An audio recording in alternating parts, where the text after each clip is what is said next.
Hello guys, welcome back to my YouTube channel. നമ്മൾ ഇന്ന് നോക്കാൻ പോകുന്നത് ഫോം ബോർഡ് യൂസ് ചെയ്തിട്ട് എങ്ങനെയാണ് ഗിഫ്റ്റ് ബോക്സ് മേക്ക് ചെയ്യുക എന്നുള്ളതാണ്.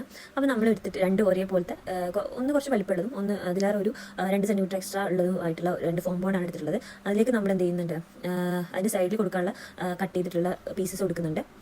അങ്ങനെ നമ്മൾ എടുത്തതിന് ശേഷം അത് നമ്മൾ 4 സൈഡിലേക്കുള്ള കറക്റ്റായിട്ടുള്ള അളവിലാണ് നമ്മൾ കട്ട് ചെയ്തിട്ട് എടുത്തിട്ടുള്ളത്. നമ്മൾ ഇനി 4 പീസ് നമ്മൾ എന്ത് ചെയ്യാണ്, ഫ്ലെക്സ് ക്യൂക്ക് യൂസ് ചെയ്തിട്ട് ഒട്ടിച്ചു കൊടുക്കുകയാണ്. ഫ്ലെക്സ് ക്യൂക്ക് യൂസ് ചെയ്യുന്നതും നല്ലത്, എന്നാലാണ് അത് നല്ല വൃത്തിക്ക് അവിടെ നിൽക്കുള്ളൂ. അപ്പം നമ്മളത് ഒട്ടിച്ചു കൊടുക്കുകയാണ്. അങ്ങനെ നമ്മൾ 4 സൈഡും അതുപോലെ ഒട്ടിച്ചു കൊടുക്കണം. നമ്മൾ ഒട്ടിക്കുന്ന സമയത്ത് നമ്മൾ നോക്കണം, നമുക്ക് എങ്ങനെ വേണമെങ്കിലും ഒട്ടിക്കാം, കറക്റ്റ് അളവിൽ ഒട്ടിക്കാം. അല്ലാന്നുണ്ടെങ്കിൽ നമുക്ക് കുറച്ചൊരു സ്പേസ് ഒഴിച്ചിട്ടിട്ട് അതൊരു ഭംഗിയാട്ടോ കാണാനായിട്ട്. ഒരു ചെറിയ ഒരു സെൻറ്റിമീറ്ററൊക്കെ ഒഴിച്ചിട്ടിട്ട് സെൻറ്ററിൽ നമുക്ക് വരച്ച് കൊടുത്തു കഴിഞ്ഞാൽ നമ്മൾ ജസ്റ്റ് ഒന്ന് വരച്ച് വെച്ചിട്ട് ഒട്ടിക്കുകയാണെന്നുണ്ടെങ്കിൽ നമുക്ക് കറക്റ്റായിട്ട് ഇതാവും. അല്ലാന്നുണ്ടെങ്കിൽ ചില സമയത്ത് നമ്മളത് ഒട്ടിച്ചെടുക്കുന്ന സമയത്ത് നമ്മളെ വെച്ചത് ശരിയായിട്ടില്ല എന്നുണ്ടെങ്കിൽ അതൊരു വൃത്തികേടായിട്ട് നിൽക്കും. അപ്പോൾ നമ്മളത് നോക്കേണ്ടതാണ്. ഇപ്പം നമ്മൾ 4 സൈഡും ഇതേപോലെ ഒട്ടിച്ചെടുത്തിട്ടുണ്ട്.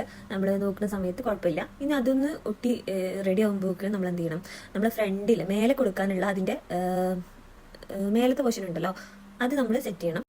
അത് സെറ്റ് ചെയ്യാൻ വേണ്ടി നമ്മൾ എന്ത് ചെയ്തു, അതെടുത്ത് മറ്റേ മാറ്റി വെച്ചിട്ട് അതും അതേപോലെ 4 സൈഡ് ഒട്ടിച്ചു കൊടുക്കുകയാണ്. നമ്മൾ ഈ ഫെസ്റ്റിക്ക് യൂസ് ചെയ്തിട്ട് ഒട്ടിക്കുന്ന സമയത്ത് കുറേ കാര്യങ്ങൾ ശ്രദ്ധിക്കണം കേട്ടോ. നമ്മുടെ കൈയൊക്കെ ചില സമയത്ത് അവിടെ അതിൽ 4 സൈഡിലും ഈ ഗ്ലൂ കൊടുക്കുന്ന സമയത്ത് നമ്മുടെ കൈയൊക്കെ ചില സമയത്ത് അതിലൊട്ടി പോകാനുള്ള സാധ്യതയൊക്കെ ഉണ്ട്. അപ്പോൾ അത് ഭയങ്കര ഹാർഡാണ്. എന്നാൽ ഒട്ടിയാൽ തന്നെ നമ്മൾ എന്ത് ചെയ്യുക, അത് പെട്ടെന്ന് പറിച്ചെടുക്കാൻ വേണ്ടി നോക്കരുത്. നമ്മുടെ കയ്യിലെ തൊലിയൊക്കെ പെട്ടെന്ന് പോരാനുള്ള സാധ്യത, മുറിവാനുള്ള സാധ്യതയൊക്കെ ഉണ്ട്. അപ്പോൾ അതൊക്കെ ശ്രദ്ധിക്കുക.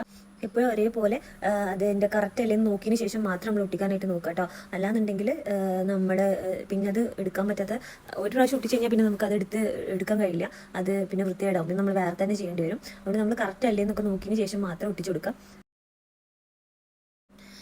ഇനി നമ്മൾ ഇതിൻ്റെ മേലെ നമ്മൾ എന്ത് ചെയ്യുക, പ്രിൻ്റ് എടുത്ത് A3 ഷീറ്റിൽ പ്രിൻ്റ് എടുത്തിട്ടുള്ളതാണ് ഞാൻ കാണിക്കുന്നത്. അതിൽ 2 പ്രിൻ്റ് ഞാൻ എടുത്തിട്ടുണ്ടായിരുന്നു. അതിൽ ഒന്ന് മാച്ച് ആയിട്ടുള്ള ഒന്ന് ഞാൻ സെലക്ട് ചെയ്തിട്ട് എടുക്കുകയാണ് ചെയ്തത്. പിൻട്രസ്റ്റിൽ നിന്ന് നമ്മൾ എന്ത് ചെയ്യുകയാണ്, നമുക്ക് വേണ്ട ഡിസൈന് പ്രിൻ്റ് എടുത്തിട്ട് A3 പ്രിൻ്റ് എടുത്തിട്ടാണ് ഞാൻ ഇതിൻ്റെ മേലെ ഈ ഒരു കവർ ചെയ്യുന്നത്. ഇങ്ങനെ പല ഡിസൈനിലുള്ള സാധനങ്ങൾ നമുക്ക് പിൻട്രസ്റ്റിൽ നിന്ന് കിട്ടും കേട്ടോ. അതിൽ ഞാൻ ഇങ്ങനെ ചില സമയത്ത് ഒരുമിച്ച് എടുത്ത് വെക്കാറാണ്. കുറേ ഒരു 4-5 ഒരുമിച്ച് എടുത്ത് വെക്കലാണ്. അങ്ങനെ എടുത്ത് വെച്ചിട്ടുള്ളതാണ് ഈ 2. അതിൽ ഞാൻ ഈ ഒരു ബ്ലൂ ആണ് ചൂസ് ചെയ്തിട്ടുള്ളത്. എന്നിട്ട് അതിൻ്റെ കറക്റ്റ് അളവിൽ മുറിച്ചെടുത്തിട്ട് ആ മേലത്തെ പോർഷൻ നമ്മൾ ആ ബോക്സ് അടയ്ക്കുകയും തുറക്കുകയും ചെയ്യുന്ന ആ ഒരു സംഭവം, ആ ഒരു മൂടി മാത്രമാണ് കേട്ടോ ഞാനിപ്പം ചെയ്യുന്നത്. അതിൻ്റെ കറക്റ്റ് അളവിൽ ഞാൻ കട്ട് ചെയ്തെടുത്തിട്ടുണ്ട്. എന്നിട്ട് ഞാൻ ഡബിൾ സ്റ്റിക്കർ വേണം, നമുക്ക് ഫെവിക്കോൾ യൂസ് ചെയ്തിട്ട് അത് ഒട്ടിക്കാം. പക്ഷേ ഞാൻ ഇവിടെ ഡബിൾ സ്റ്റിക്കർ യൂസ് ചെയ്തിട്ടാണ് ഒട്ടിക്കുന്നത്. അത് 4 സൈഡിലും ഒട്ടിച്ചു കൊടുത്തിട്ട് അപ്പം നല്ല പെർഫെക്റ്റിൽ കിട്ടും. അപ്പം 4 സൈഡിലും ഒട്ടിച്ചു കൊടുത്തിട്ട് ഫിക്സ് ചെയ്യുകയാണ് ചെയ്യുന്നത്. അതിനുശേഷം നമ്മൾ 4 സൈഡിലും ഇതേപോലെ വീണ്ടും എന്ത് ചെയ്യാണ്, 4 സൈഡിലുള്ള കഷ്ണങ്ങളും ആ ഒരു 4 പീസും ആ 4 സൈഡിലും കവർ ചെയ്യുന്ന രൂപത്തിൽ എന്ത് ചെയ്തിട്ടുണ്ട്, ഒട്ടിച്ചു കൊടുത്തിട്ടുണ്ട്. ഇനി അതെന്ത് ചെയ്യണം, ആ ബോക്സിൻ്റെ മേലെ നമ്മൾ ഈ ഒരു അടയ്ക്കാൻ തുറക്കുന്ന ഈ ഒരു പോർഷൻ നമ്മൾ എന്ത് ചെയ്യണം, ബോക്സിന് മേലെ വെച്ചതിന് ശേഷം കറക്റ്റ് അല്ലേ എന്നുള്ളതൊക്കെ, ബോക്സ് അടയുന്നില്ലേ എന്നുള്ളതൊക്കെ നമ്മൾ ചെക്ക് ചെയ്യേണ്ടതായിട്ടുണ്ട് കേട്ടോ.